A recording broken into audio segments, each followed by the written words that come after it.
Assalamualaikum warahmatullahi wabarakatuh. Perkenalkan, nama saya Alfi Saila Rizky dengan NIM 2051050101018. Di sini saya akan memberi tanggapan mengenai video dari Bapak Abdul Wadud tentang ekonomi terbuka atau ekonomi 4 sektor. Pengertian ekonomi terbuka 4 sektor, yaitu perekonomian terbuka ialah perekonomian suatu negara yang terlibat luas dalam perdagangan antar negara. Dalam ekonomi tertutup ada 3, yaitu ada produsen, konsumen, dan negara. Sedangkan dalam ekonomi terbuka itu ada tambahan, yaitu luar negeri, adanya ekspor dan impor. Konsekuensi dalam ekonomi terbuka yaitu yang pertama ada permintaan agregat di pasar barang, yang kedua jumlah uang yang beredar, yang ketiga harga barang dan jasa. Selanjutnya, ekonomi terbuka bisa dikatakan impor. Jadi, perekonomian terbuka impor merupakan pembelian dan pemasukan barang dari luar negeri untuk keperluan atau dipasarkan di dalam negeri. Selanjutnya, manfaat kegiatan impor.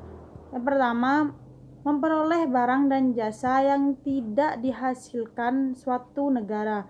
Yang kedua, memperoleh tenaga kerja modern. Yang ketiga, memperoleh bahan baku. Selanjutnya, perekonomian terbuka ekspor. Perekonomian terbuka ekspor adalah barang dan jasa diproduksi di dalam negara dan dijual di luar negara.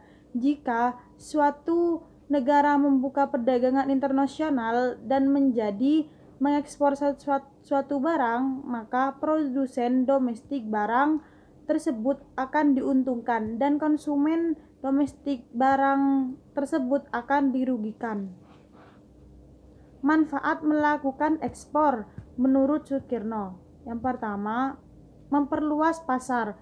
Yang kedua, menambah devisa negara.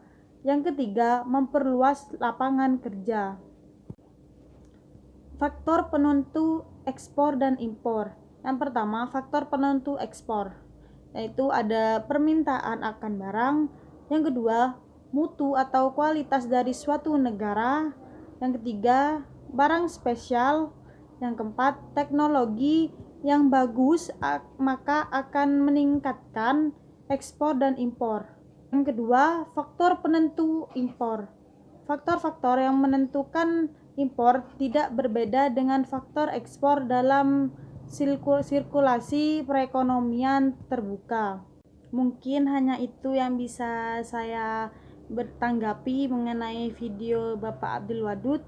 Kurang lebihnya saya mohon maaf. Wassalamualaikum warahmatullahi wabarakatuh.